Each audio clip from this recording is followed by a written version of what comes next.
Simak sekarang.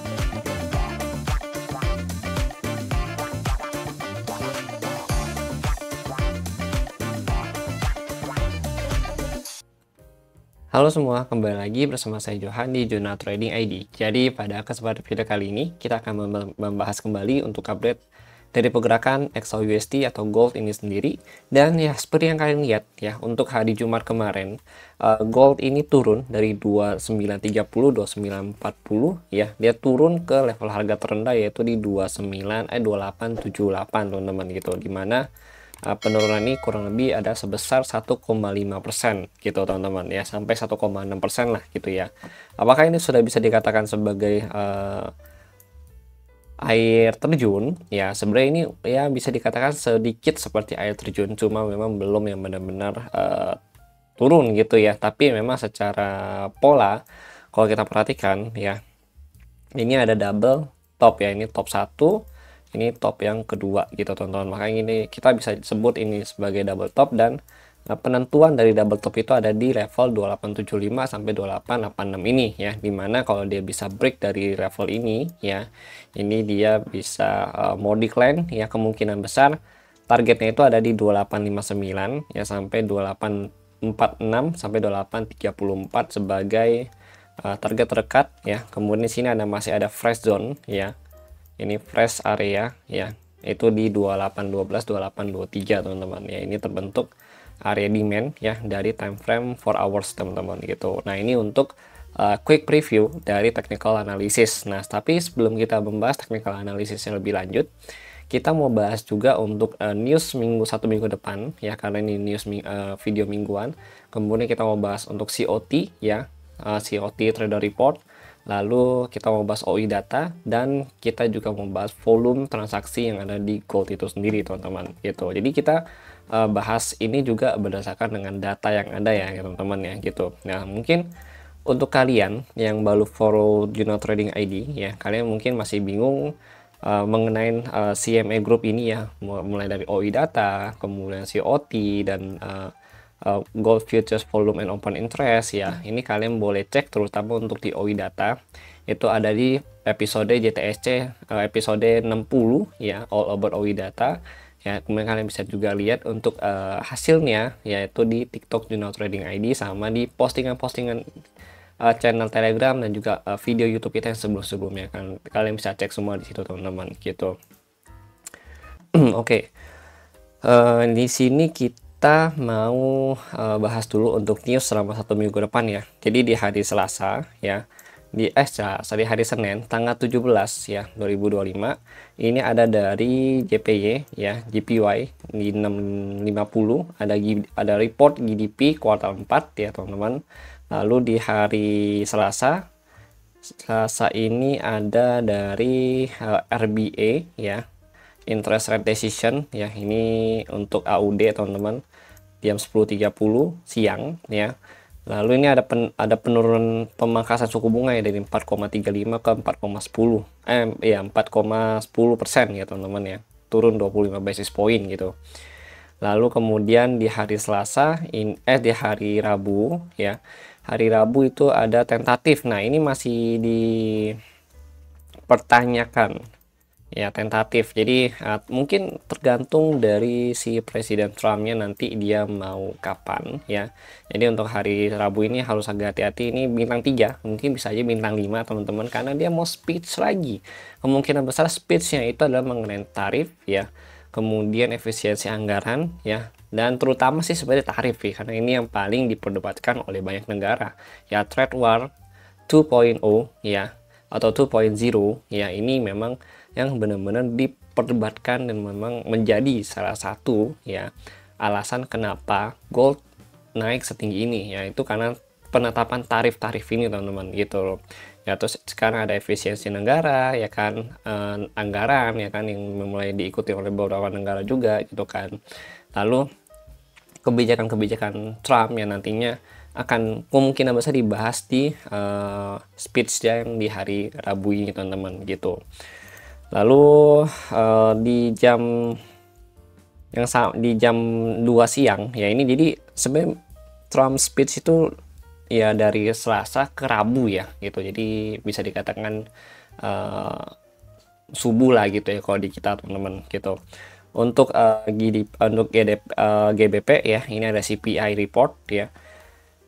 Lalu ini untuk USD sebenarnya ada news, ini ada housing permits ya. Nah ini housing permits ya sebenarnya nggak begitu signifikan, cuma memang perlu kita perhatikan juga ya, ini mengenai rumah. Terus di hari Kamis ini ada FOMC meetings ya, ini ada FOMC meeting lagi di jam 2 jam 2 subuh ya teman-teman. Lalu ada initial jobless claim sama ada Fed Manufacturing Index ya di jam 20.30 teman-teman. Jadi memang minggu ini kita fokus ke Trump sama FOMC ya. Lalu kita juga fokus ke bagian report dari initial jobless claim mingguan teman-teman gitu. Ya, kemudian di hari Jumat ini ya, sebenarnya Jumat ini kalau kita lihat ada crude oil inventory ya. Lalu apalagi Jumat ini ada dari S&P Global US Manufacturing ya, ini jam 21.45, dan ada S&P Global Service juga dan Exciting Home Sales teman-teman gitu. Jadi terus di jam 10 malam ini ada Michigan Expectation ya, ini seperti biasa jam 10 malam teman-teman.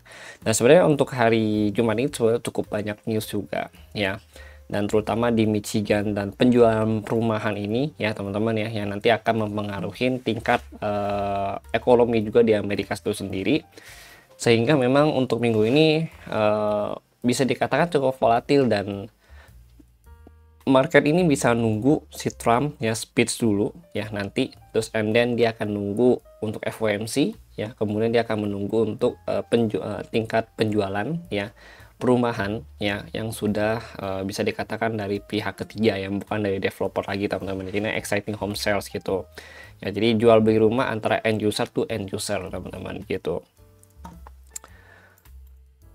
Oke, kemudian kita lihat lagi untuk COT ya. Jadi minggu ini COT memang terlihat untuk bagian manage money ya. Ini untuk longnya itu dia minus 11.400, sedangkan shortnya ini dia edge money atau edge position itu sebesar 3.316 gitu.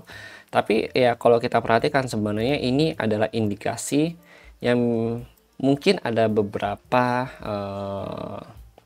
faktor ya. Yang pertama itu investor mulai mengamankan posisinya ya ketika harga gold sudah mulai tinggi untuk saat ini ya. Jadi mereka bisa aja mengamankan posisi dengan mengurangi posisi long yang mereka ya, lalu menambah posisi shortnya mereka untuk saat ini, yaitu skenario 1. Skenario 2 ya, kemungkinan kedua itu ada dari investor ini sebenarnya bisa dikatakan mau aksi taking profit ya. Jadi kan harga gold ini kalau kita perhatikan memang sudah cukup tinggi ya, dan kemarin Jumat dia turun ya, itu memang benar-benar cukup drastis turunnya ya. Jadi bisa dikatakan penurunan kemarin Jumat itu bisa trigger ya aksi taking profit lanjutan ya oleh si investor ini sendiri teman-teman. Makanya untuk saat ini posisi longnya itu decrease ya, dan untuk shortnya itu increase ya. Decrease sebesar untuk longnya itu 11.400, sedangkan short ini positif sebesar 3.300 ya 16 gitu teman-teman. Tapi overall secara data ya di sini mereka cuma turun sedikit ya, atau bahasa itu dari 11.000 ini walaupun kelihatan banyak, tapi mereka cuma take sedikit aja dari posisinya mereka gitu. Ya mungkin di sini ada indikasi market akan ada sedikit koreksi dulu ya. Maka akan ada sedikit koreksi dulu, ditambah dengan bagian net position ya di sini. Net positionnya udah mulai berkurang gitu. Jadi harganya semakin naik ya, net position turun, artinya memang lebih banyak posisi yang dikurangin di harga setinggi ini ya, dengan rencana mereka bisa dikatakan untuk membeli lagi di harga yang lebih rendah nantinya gitu teman-teman. Ya overall semoga nanti ada taking profit lanjutan sehingga harga gold bisa turun dulu, koreksi dulu ya, jadi kita analisa pun lebih enak gitu teman-teman. Nah kemudian di sini ya untuk bagian volume, kalau kita perhatikan memang volume transaksi masih cukup besar. Terus interest rate-nya itu masih stabil gitu, walaupun ada sedikit penurunan ya, karena Penurunan ini mungkin bisa disebabkan oleh harga gold yang memang cukup tinggi ya, sehingga ada sedikit menukik ya untuk grafik open interest-nya gitu ya. Nah, mungkin dengan cara dia mengkoreksikan market ya untuk lebih dalam lagi, ini akan meningkatkan kembali volume transaksi. Volume transaksi sih udah oke, udah normal nih. Ini normal ya. Paling interest rate ini open interest ini akan sedikit meningkat kembali ketika memang harga gold sudah mulai terkoreksi dan bisa dibeli di harga yang lebih murah lagi, itu teman-teman. Jadi memang mungkin bisa dikatakan untuk saat ini ya market tuh sudah mulai agak jenuh gitu ya, jenuh beli gitu ya. Overall setelah kita lihat untuk daily sendiri ya, ini memang cukup bagus ya untuk kenaikannya udah beberapa hari ini. Nah, ini adalah the biggest candle ya, rejection after long time ya. Kita terakhir sih di sini ya untuk biggest candle-nya itu di 18 Desember 2024, dan finally dia muncul lagi di 14 Februari 2025 gitu. Jadi memang udah 1 bulan ini nih ya market naikin gitu loh. Jadi kalau kita lihat dari daily memang ada sedikit indikasi ya mau koreksi dulu. Dan kalau kalian masih ingat ya untuk short update ya di hari Jumat kemarin, kita juga ada katakan untuk posisi ya di hari Kamis sama hari Jumat ya, kita ada update YouTube sama open interest data. Kalau kalian ada follow update-nya ya, ini saya katakan kalau memang dia mau naik ke sini, ini kosong datanya ya, artinya memang dia butuh terkoreksi dulu ke harga rendah baru bisa lanjut untuk naik lagi ke atas gitu teman-teman. Artinya market ini secara order untuk open interest ini itu sudah kosong bagian sini gitu, sehingga kalau dia mau ke sini agak berat gitu, bisa tapi dipaksa ya teman-teman, yang agak berat gitu. Jadi memang karena banyak order yang mulai menumpuk di bagian bawah sini. Kalau kalian perhatikan nih di last update hari Jumat ya, ini numpuk semua di bawah untuk datanya ya, bahkan last itu bisa ke 2875 dan almost 2875 dia berhenti kemarin itu di 28 berapa nih, 2878 ya, 2878, sedangkan kita targeting ke 2875 sebagai worst case dari penurunannya ya, dropnya dari 2910 ke 2875 gitu teman-teman. Artinya ini udah diambil semua sama dia gitu targetingnya ya. Jadi itu nanti untuk open interest data yang baru ya, ini kita mau bahas juga sekarang. Nah, ini dan 2 DTE karena ini update-nya kan hari Sabtu ya, Sabtu Minggu, expire itu di hari Senin gitu teman-teman. Ini udah yang terbaru Februari tanggal 14 ya. Nah, ini kalau kita perhatikan untuk open interest-nya, ini kan dia closing di level 28 berapa nih, closing itu di 2883 ya, atau berapa closing 2882 ya, kita ambil 2880 lah ya gitu ya, 2880 closing di sini ya. Nah, ini overall sih sebenarnya sampai tanggal berapa nih, 17 18 ya ke 19 ini baru mulai ada data lagi, karena memang bisa dikatakan ini ada FOMC ya, ini FOMC. Nah, ini baru mulai nih untuk hari akhir minggunya gitu teman-teman. Kenapa? Karena posisi market pasti nunggu FOMC sama speech dari Trump itu sendiri dulu gitu, baru mulai ada pergerakan lagi. Makanya kalau kita lihat nih agak kosong nih ya datanya gitu loh. Nih datanya agak kosong karena market mau nunggu ya si Trump untuk speech dulu sama FOMC nanti overall hasilnya bagaimana, karena terutama yang ditunggu itu pasti adalah Trump itu sendiri gitu teman-teman. Nah, ini untuk hari Senin terpantau 2880 di sini ya, kemudian ada dari 2900 kembali ya, lalu 2910 and then 2920 sampai 2930 gitu ya, dengan highest point itu di 2955 2960. Kemudian di bawahnya ini 2870 2875 ya, lalu 2860. Nah, ini angka put money ya yang kita lihat nih ada di 2845 2850 sama 2825 gitu. Nah, call terendah ya kalau dia mau turun dari ini kan open nih 2880 nih ya closingnya lah gitu ya, ini closingnya 2880.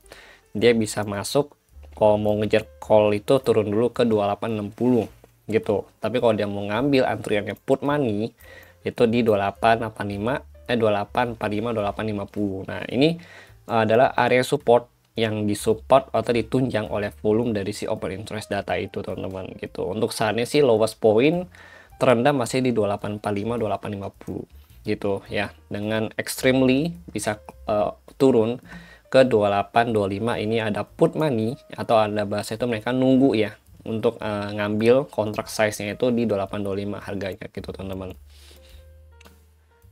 Nah, sedangkan untuk kenaikan terekstrim untuk saat ini ada di sini 28 2955 2960 gitu, tapi ini masih overall kosong datanya ya, masih sama seperti Jumat kemarin yang kita bahas.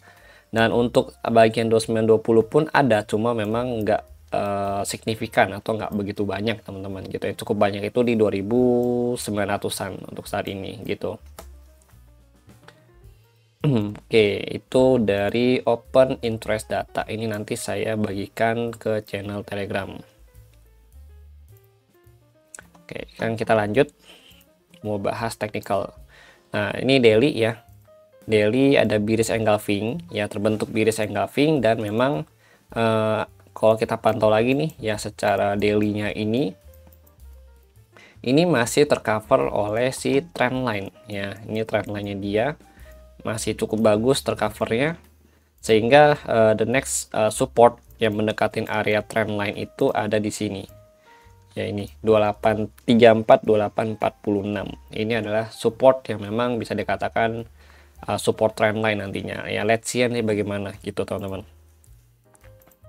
Lalu untuk 24 hours ya, ini ada bearish engulfing dan titik balik dari bearish engulfing daily itu di sini di 2900 sampai 2911 ya. Ini titik baliknya dia, artinya kalau dia mau retest daily ya, ini bisa jadi area sell pertama kita. Nanti di sini baru area sell kedua gitu ya. Ini sell 1, ini sell 2 gitu.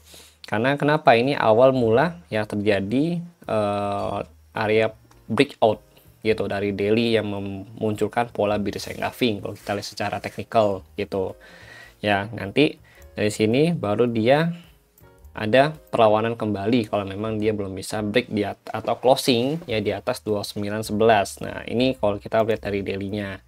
Nah nanti kalau kita lihat di 4 hours juga sama nih gitu ya. Dari 4 hours ya, ini berarti di sini areanya.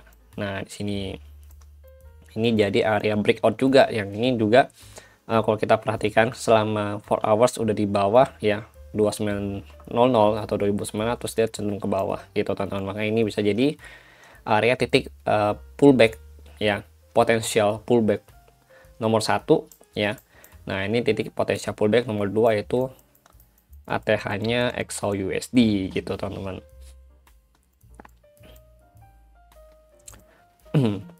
Ini terus kan tadi kita ada bilang juga ya, ini bentuk double top ya, top 1 ini top 2 gitu. Ini adalah area breakout dari double top itu sendiri gitu teman-teman.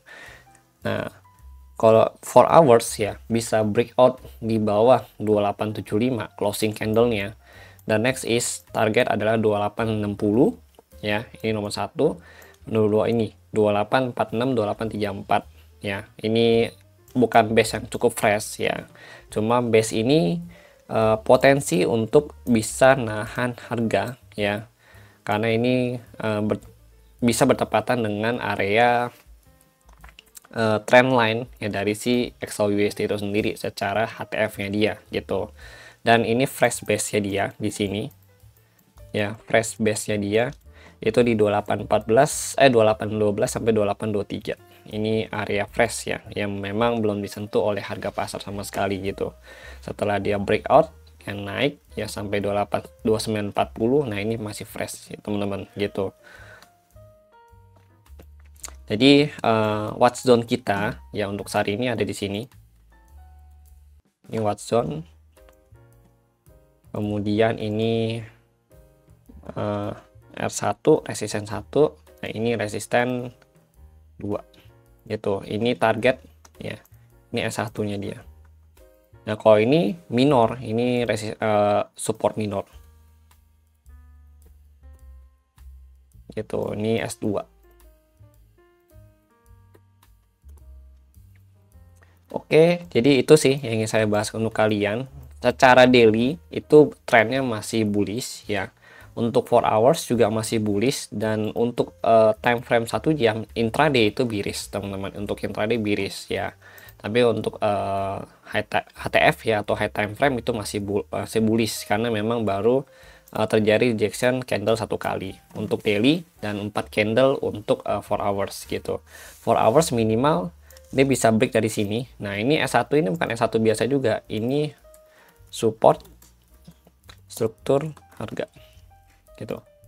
Ini support struktur harga. Kenapa? Karena kalau kita perhatikan nih, ini kan naik, turun, naik lagi. Berarti kan ini higher height ya. Nah, ini swing low dia, karena swing low-nya dia yang terakhir. Nah, di sini. Nah, ini support struktur harga ya.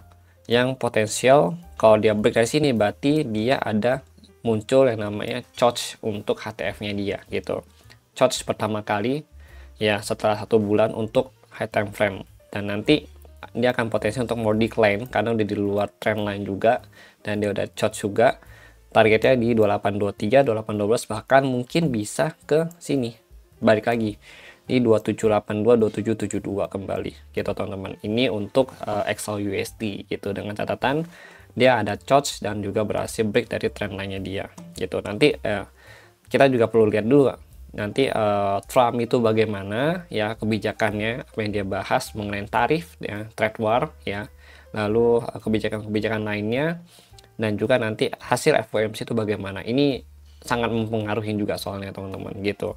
Jadi nggak cuma technical analysis only gitu, tapi sentiment analysis ya, news analysis itu juga sangat mempengaruhi perilaku market saat ini gitu teman-teman. Nah, kita tadi technical ini juga didukung oleh data-data seperti OI data, terus COT ya, sama gold futures volume open interest ini teman-teman gitu ya. Jadi itulah yang membuat kita bisa, maksudnya punya patokan yang lebih, maksudnya kayak patokan yang lebih dari analisa teknikal yang memang dari chart only ya, tapi kita juga punya datanya dari open interest data ini ya. Ini open juga, datanya juga open gitu, maksudnya kalian bisa akses secara publik ya, secara general umum gitu loh. Jadi nggak cuma dikhususkan untuk jurnal trading ID gitu, tapi kalau kalian mau pelajarin untuk menggunakan data ini bisa gitu loh teman-teman. Oke, jadi mungkin itu sih yang saya sampaikan kepada kalian semua. Terima kasih bagi yang sudah nonton, dan sampai jumpa pada next video.